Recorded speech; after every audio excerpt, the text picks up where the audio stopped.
Hi, my name is Gina, and today I want to speak to you about Roe v. Wade and abortion and why I strongly disagree with the decision that was made almost 37 years ago in 1973.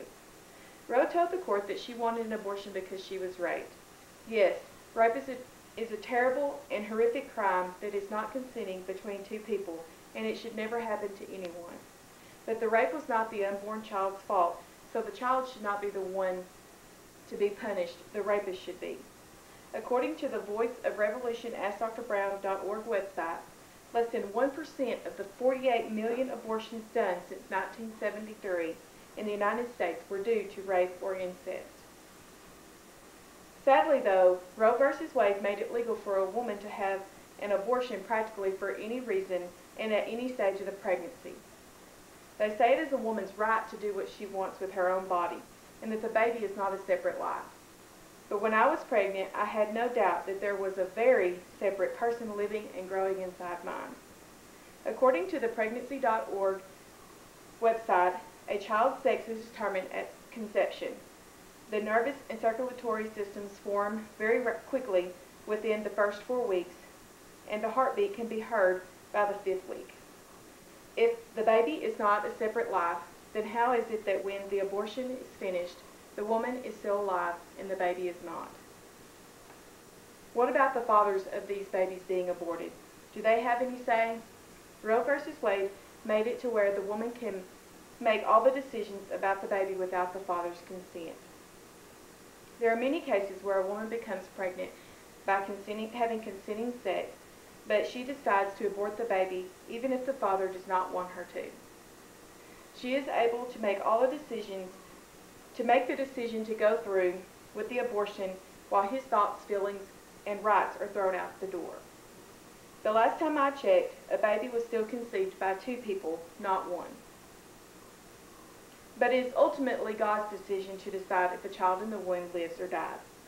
In a nation who says in God we trust and that we are a godly nation, how are we then able to kill children by abortion when one of the 10 Commandments is, "Thou shalt not kill," as well as a law of our land?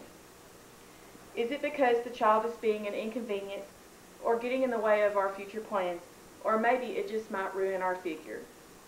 The Voice of Revolution AskDrBrown.org website states that the reason for 98% of all abortions is for personal reasons. Not only is this a total lack of respect for human life, yourself, and for God's law, but to all the couples in the world who desperately want children but can't. If a woman becomes pregnant either by consenting sex or by rape, there is always an option. There are thousands of married couples who desperately want children or just want to expand their family, but can't, while there is a baby being aborted every 26 seconds, according to the mccl.org website. Take it from someone who knows this subject all too well.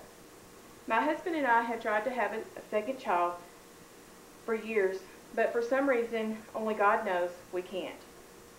So we turned to adoption, but adoption of a newborn is extremely difficult and costly because so many of them are being aborted. I think this is very selfish, irresponsible, and unethical. If a woman does not want to become pregnant, there are ways to prevent it, such as birth control or abstinence. President Ronald Reagan once said that every person he meets that is for abortion, ironically, has already been born. What a powerful statement. We as humans can debate this issue all we want, but as a God-fearing nation, we need to see what God says, God's Word says, and if He approves of this horrific act called abortion. If you are considering or know someone considering abortion, please think about what I have said today and know that you are not alone. You can go to prolife.com or call 1-800-395-4357 for help. Are there any questions? Thank you for having me.